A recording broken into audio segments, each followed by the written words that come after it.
poem written by Armenian poetess Zabel Boyajian. And she really aroused great interest for my own research.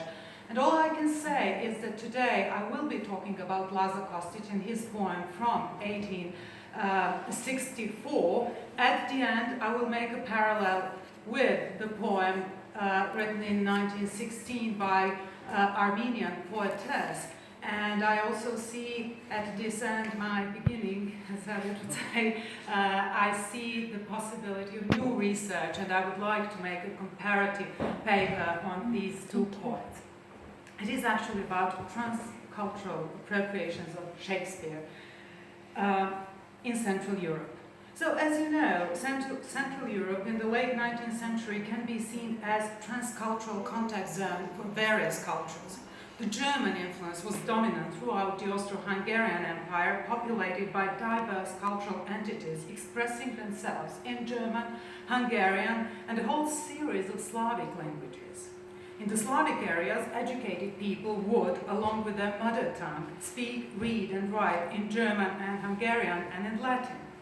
Along with a heightened awareness of the national traditions, European Romanticism aroused the cosmopolitan eagerness to know and appropriate the legacy of foreign traditions, attitude which was best expressed by Goethe and his term Weltliteratur, or world literature. As the focal point of literary enthusiasm expressed by the German Romantic poets and philosophers, Shakespeare reached Slavic readers via German translations and theatre productions. As regards Shakespeare in Serbia in the 19th century, two phases of reception can be discerned. Until 1859, Shakespeare was read in German, not in English and not in Serbian translations. The challenge of translation was there, and Lazar Kostic, poet and playwright, a most original linguistic innovator in Serbian language, translated Capulet's Orchard Scene and published it in 1859. On the 2nd centenary of Shakespeare's birth, in 1864, Kostic wrote a 138 lines long narrative poem which served as an epilogue to the celebration held at the National Theatre of Novi Sad. When published, the poem was given a simple title, On Shakespeare's 3rd Centenary. Its meaning and its form, nevertheless, are far from simple. The poem begins with an intertextual play based on the most famous text of the Judeo-Christian tradition, the Book of Genesis. In the first 11 lines, Lazar Kostic gives his own poetical wording to the well-known subject matter: the division of light and darkness, earth and water, the creation of plants and animals, and finally the creation of man after God's own likeness. The poetic voice is expected to continue with God's repose on the 7th day after the creation of man, but there Kostic adds his own hypertextual layer to the biblical hypertext by introducing a vivid alteration. He poses a rhetorical question. Was man so admirable a creation? Was he such a hard and demanding work to do? Oh no, says Kostic, don't you believe that? God, in Kostic's interpretation, was not content, because only the outer likeness of man was worthy of the Creator, and all the rest was merely weakness and misery. Oh no, continues the poet, God was not in for a rest, but for more work to do, in one being, in one life. He was about to unite all the beauty of all beings, to melt darkness and light, night and day, angelic bliss and the fire of hell, unfathomable, pearl-like lakes and vertiginously elevated pinnacles, nightingale song and serpent's furious hiss, ghastly chill in the midst of summer's heat, rosy scent and poisonous smell, and all that tumultuous, awesome commotion he would fit into one person, in one bind, and did it God created Shakespeare's mind. Wow. It is well known that the German Romantics symbolically equated Shakespeare's creation with God's, just as David Garrick in his Jubilee Ode in 1769 called him the god of our idolatry. The quasi-deification of Shakespeare, as Jonathan Bate has shown in The Genius of Shakespeare, has its roots in the 18th century England.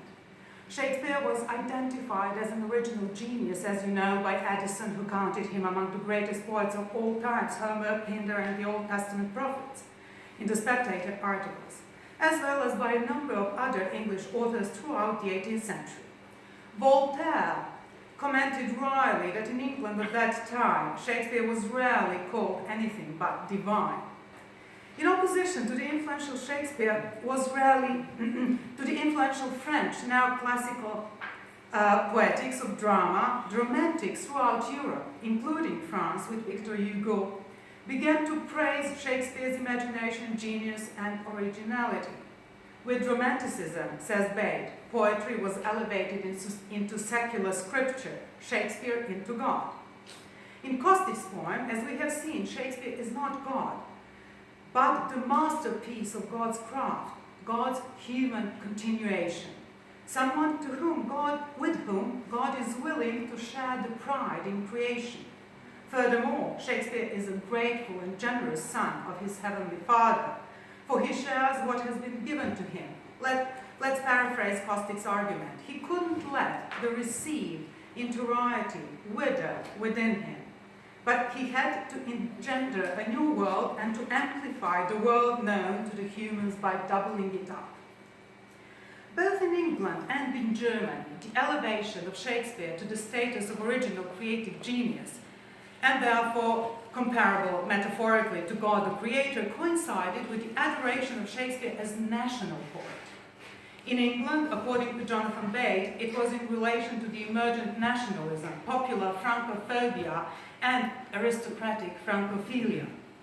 Developing his argument from Isaiah Berlin's analysis of nationalism as, quote, response to patronizing and disparaging attitude towards the traditional values of a society, a result of wounded pride and a sense of humiliation in its most socially conscious members, which in due course produce anger and self-assertion, end of quote from Isaiah Berlin. Bate concludes that the veneration of Shakespeare as English national poet was in first place a response to a patronizing and disparaging attitude towards his works on the part of French critics and a Francophile bored taste. Curiously enough, Shakespeare's genius seemed to have served the same purpose to the Germans as well, and in relation to the same French culture, in many ways regarded as superior in sophistication. Appropriated by the Germans, Shakespeare was consequently reappropriated by other cultures, Slavic in particular. Kostic read the commentaries on Shakespeare by Gervinus and Delius, editor of Shakespeare's works in German and co-founder of Shakespeare's German Society. Nevertheless, the form he employs to revere Shakespeare is entirely his own experiment in Serbian language. The dominantly trochaic rhythmical phrase of the Serbian language is substituted by the iambic rhythm. Serbian language has very few monosyllabic words, just as Armenian, as we heard yesterday, a multitude of polysyllabic ones, which inevitably inquires longer meter, and hardly any words with a stress at the last syllable. In this particular poem, Kostic manages to keep the iambic rhythm. Also, he manages to create alliterations, which are not frequent poetic device in Serbian prosody. After the quasi-biblical extra-diegetic third-person narrative, the poem turns into a dramatic oration addressed to the English bard. The Serbian poet identifies the bard as elevated spirit, and his own self as a representative of a young nation. In the mid-19th century, German intellectuals were aware of the newness of their culture and struggled to overcome the French cultural superiority by finding support in Shakespeare's original genius. In the second half of the 19th century, a representative of the nation which was in the process of liberation of the centuries-long Turkish colonization, and part of it under the domination of the Austro-Hungarian Empire, speaks on behalf of one of the newly born in the process of birth or yet unborn nations. The research into Kostic's reading and commentaries shows no references to Julius Caesar, nor to the famous line uttered by Cassius, about the states unborn and accents yet unknown, which would be the best explanation of his position in relation to Shakespeare. He invokes Shakespeare with his own and his people's situation in mind. The need of recognition and self-recognition, understanding and self-understanding, the need to reconcile the controversial inner tendencies. He asks Shakespeare to help them by the power of his art to reduce the base habits, to weaken arrogant and haughty scoundrels' cries, to dilute the shameful glories and glorious shames. All that should lead to painful and palliative self-interrogation. On the other hand, he asks for just recognition as well, and expects Shakespeare not to demean what is entirely glorious in his people's achievements. Having uttered the worshipful appeal, Poetic Voice wonders where the reverent demand will reach Shakespeare. The bard succeeded so many times to elevate us, the humble recipients of his words, to the heights of heaven. So one should expect an inconceivably higher, otherworldly abode for Shakespeare himself. Costly superlatives, as you see, are overabundant. Even if Shakespeare is to be found in the deepest pit of hell, punished because he dared do the heavenly work, that is not credible either. He who could fashion the fervour found in his plays would manage to pacify the infernal blaze. So a more intense place has to be found for Shakespeare, and Kostic sees it in the unique realm of Bard's works.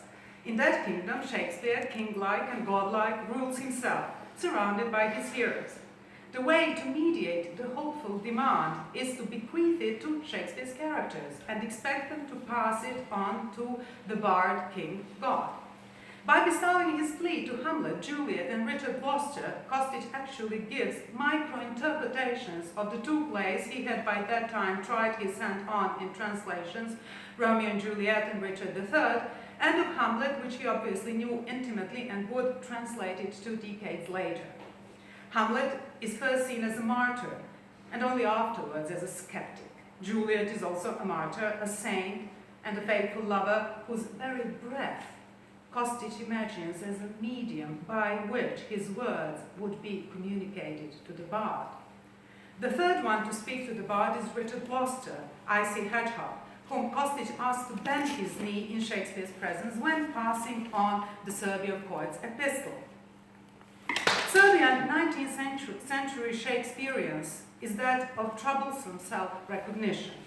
Kostic fears that the king of poets might not be sufficiently honored by an insignificant offering. Why would the British bard, asks he, protected by a mighty halberd, care for one or another obscure tribe? According to Kostic, the entire West envies Britain and Shakespeare.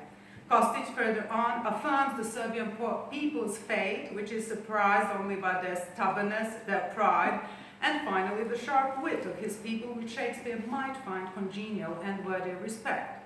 All the rest is lowly and poor, determined by down-to-earth toil, lack of advancement towards heavenly treasures. Kostic begs Shakespeare to teach his people to elevate their eyes, mind, and spirit. At the end of the poem, Kostic voices the frustration of a minority culture in the Austro-Hungarian Empire. He admits that the German-speaking people knew better how to pay tribute to Shakespeare. The bard might be more pleased by their creative offerings, but Kostic doesn't see his people as willingly being integrated and blended into a dominating culture. They want to stay what they are. If by any chance the English bard doesn't believe him, Kostic invites him to become one of the Serbs. We are presented here with the poetic encounter of center and periphery. The poet who lived and wrote at the very margins of the 19th century Europe was well aware of the respective significance of the English, German, and Serbian cultures, forming a symbolic triangle in this poem. Shakespeare marks the angle of originating English culture. The German culture is seen as mediator and the Serbian as recipient. Political and economic power relations influence the status of literary works. But there is also another moment which should be taken into account, the moment of aesthetic communication and aesthetic education as understood by Goethe, Schiller, Kant, and Hegel, and which, surprisingly, Gayatri Chakravorty Spivak, in her 2013 book, An Aesthetic Education in the era of globalization, revives as old, revisited, live kernel of comparative studies of literature and cultures. Young Serbian poet admits that from the perspective of the 19th century European centers of culture, Serbian cultural position can be viewed as subaltern. We are so poor, we after treasures reach, but digging into earthly deepness still, we have not yet the sky graving skill. We now beseech, oh teach us that, oh teach.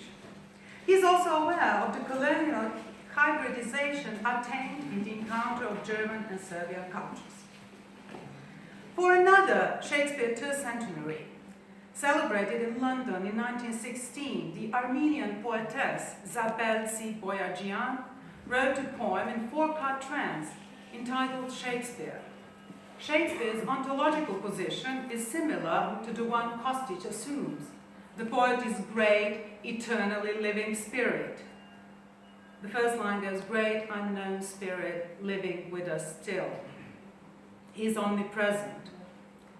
The third line is there a land thy presence doth not fill? And he is universally communicative. According to this poem, Shakespeare seems to be at home in Armenia, and his sweet music converses with the poetess's heart, just as Lazar Kostic sees him as someone to whom 19th century Serbs are eager to listen. The intercultural moment is there also, in a similar sense, in both poems. Zabel Boyajian acknowledges the tribute that other nations bring to Shakespeare to honor him, just as Lazar Kostic admits that the German-speaking people knew better how to pay tribute to Shakespeare. Political and economic relations are also implied. Zabel Boyajian writes, to honor thee, thy country's foes combine. However, the final similarity is most striking, the suffering moment of an aggrieved, wounded, and humiliated community and its humanity, unable to come onto the scene of an encounter with a first world culture, is expressed in the image of the crown of thorns which Armenia can lay upon Shakespeare's shrine, just as Lazar Kostic depicted the subaltern, twice colonial position, Austrian and Ottoman, from which he and his compatriots still want to speak to Shakespeare, honoring him with their difficult and troublesome experience of the world and being in the world. The conclusion one can draw is the same. The freedom to carry out a vivid dialogue with Shakespeare originates from aesthetic education, that is, from the achieved capability to perceive foreign literature in the sphere of aesthetic experience, and therefore in the sphere of a specific supra-national freedom beyond cultural hegemony. Thus, Kostic and Boyajian both choose Shakespeare as collocutor with whom they can face a series of ontological and political questions they regard as urgent. As collocutors with minor reputation in the context of world literature, they both express desire for free poetic exchange with omniscient comprehension and benevolent attention, open as wide as Shakespeare's mind.